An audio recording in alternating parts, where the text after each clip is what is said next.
Assalamualaikum warahmatullahi wabarakatuh. Nama saya Faris Ahmad Farezi dari 10 MIPA 5 absen 17. Di video ini, izinkan saya untuk menyampaikan pandangan saya tentang bangsa Indonesia dalam sektor ekonomi dan agama. Dalam sektor ekonomi, Indonesia adalah negara yang memiliki potensi ekonomi yang tinggi, potensi yang mulai diperhatikan dunia internasional.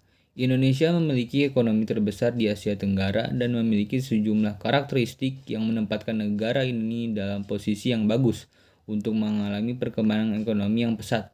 Selain itu, dalam beberapa tahun terakhir ada dukungan kuat dari pemerintah pusat untuk mengekang ketergantungan Indonesia pada ekspor komoditas, sekaligus meningkatkan peran industri manufaktur dalam perekonomian. Pembangunan infrastruktur juga merupakan tujuan utama pemerintah dan yang perlu menyebabkan efek multiplier dalam perekonomian. Meski pemerintah Indonesia ingin mengurangi ketergantungan tradisional pada ekspor komoditas mentah dan meningkatkan peran industri manufaktur, itu adalah jalan yang sulit, terutama karena sektor swasta masih tetap ragu-ragu untuk berinvestasi. Tetapi, transformasi ini penting karena penurunan harga komoditas setelah tahun 2011 telah berdampak drastis pada Indonesia. Kinerja ekspor Indonesia melemah signifikan, menyeratkan penerimaan devisa yang lebih sedikit dan daya beli masyarakat jadi berkurang, sehingga menyebabkan perlambatan ekonomi. Indonesia adalah ekonomi pasar di mana BUMN dan kelompok usaha swasta besar memainkan peran penting. Ada ratusan kelompok swasta yang terdiversifikasi yang berbisnis di Indonesia. Namun, mereka merupakan sebagian kecil dari jumlah total perusahaan yang aktif di Indonesia. Bersama dengan para BUMN, mereka mendominasi perekonomian domestik. Ini juga berarti bahwa kekayaan terkonsentrasi di bagian atas masyarakat. Usaha mikro, kecil, dan menengah di Indonesia yang bersama-sama berkontribusi 99% dari jumlah total perusahaan yang aktif di Indonesia. Tidak kalah pentingnya, mereka menyumbang sekitar 60% dari PDB Indonesia dan menciptakan lapangan pekerjaan untuk hampir 108 juta orang Indonesia. Ini berarti bahwa usaha mikro, kecil, dan menengah merupakan tulang punggung perekonomian Indonesia. Dalam sektor agama, Indonesia adalah negara demokratis yang sekular mayoritas pemeluk agama Islam.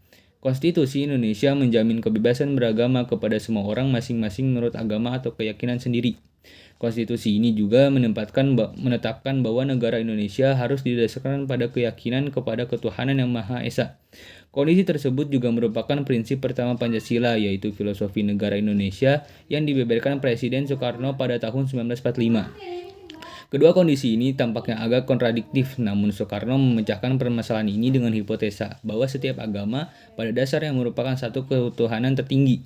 Sebuah keganjilan dari sikap pemerintah Indonesia terhadap kebebasan agama di dalam negeri ini adalah bahwa pemerintah mengakui hanya 6 agama, yaitu Islam, Protestan, Katolik, Hindu, Buddha, dan Konghucu. Setiap orang Indonesia wajib untuk merangkul salah satu agama tersebut yang merupakan data pribadi yang disebutkan di dalam dokumen resmi seperti paspor dan kartu identitas lain. Ateisme tidak merupakan suatu pilihan. Bahkan, ateisme merupakan sebuah filsafat yang secara umum tidak diterima oleh masyarakat.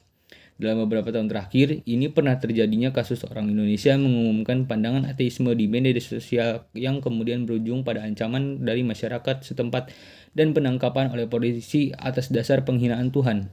Perlu ditekankan bahwa para pengikut keenam agama yang disebutkan di atas tidak merupakan kelompok yang koheren.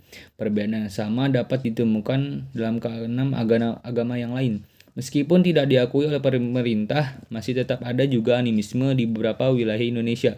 Selama berabad-abad, aliran animisme ini telah bercampur dengan agama-agama monoteistik utama yang mengakibatkan adanya beberapa keyakinan lokal tertentu. Dalam rangka memenuhi Pancasila yang menetapkan keyakinan kepada Tuhan Yang Maha Esa, penganut animisme cenderung diklasifikasikan sebagai umat Hindu karena agama ini lebih fleksibel untuk menyerap aliran ini. Itu saja yang dapat saya sampaikan, kurang lebihnya mohon maaf. Wassalamualaikum warahmatullahi wabarakatuh.